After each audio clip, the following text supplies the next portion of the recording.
Love is supposed to be unwavering, unbreakable.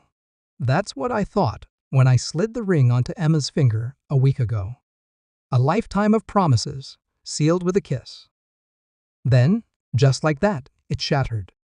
She stood before me now, her hands clasped together like she was bracing for a storm. Her lips parted, hesitating. Then, "I think we should take a break."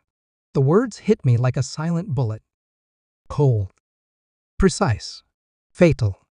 I didn't flinch. Didn't let my face betray the chaos inside me. Instead, I smiled. A slow, knowing smile. I reached into my desk drawer, pulled out a thick file, and placed it in front of her. "That's funny, because I just got some information on that trip." She blinked. Confusion. Then suspicion. But when she flipped it open, her breath hitched. And when she reached the last page, she looked up straight past me to her parents. Her mother went pale. Her father clenched his jaw. Good. Let them squirm. I had my doubts when they whisked her away so soon after the wedding. A family trip, they'd said. No spouses allowed. Traditions. Bullshit. So I did what any man in my position would do. I watched. I waited. I listened. And I found the cracks. A private investigator. A few well-placed calls.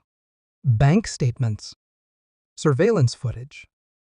A single hotel reservation. One room. Two names. One of them was Emma's. The other? Nathan Carter. The name alone was enough to make my blood simmer. Nathan, the wealthy heir to a corporate empire, handpicked by her parents long before I entered the picture. The better choice, they had whispered to her. The right man. They thought I wouldn't find out. They thought I'd be blind. But I wasn't blind. I was patient. I let the file do its work, watching as realization bled into Emma's face like ink in water. Her fingers trembled as they hovered over the photos, grainy but unmistakable. Her, sitting beside Nathan at a candlelit dinner. Her, stepping into his car. Her, disappearing into his hotel suite. Her parents must have thought they were playing chess. But they never realized I was playing something far darker. Behind the scenes, I had moved every piece. First, the legal arrangements, our prenuptial agreement, so strategically written that any act of infidelity left her with nothing. Not a penny. Then the public humiliation I had sent anonymous tips to the right media outlets. By morning, the headlines would sing, "Socialite family's new son-in-law exposes betrayal in ruthless power movie." And finally, the coup de grace letter to Nathan's fiancée. Yes, he was engaged.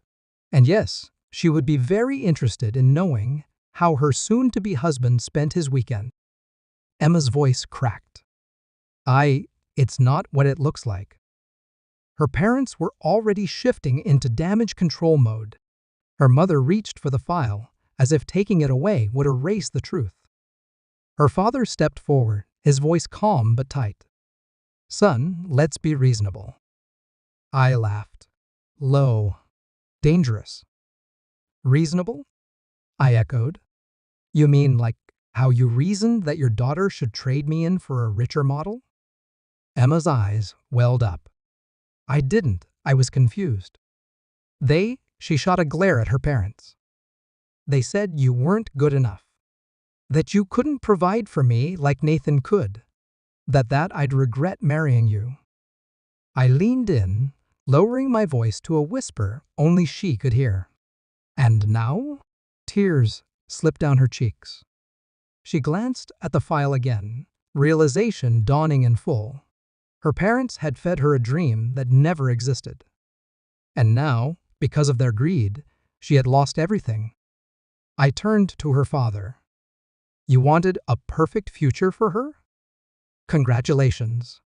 You just ruined it." His lips parted, but he had nothing to say. Because he knew.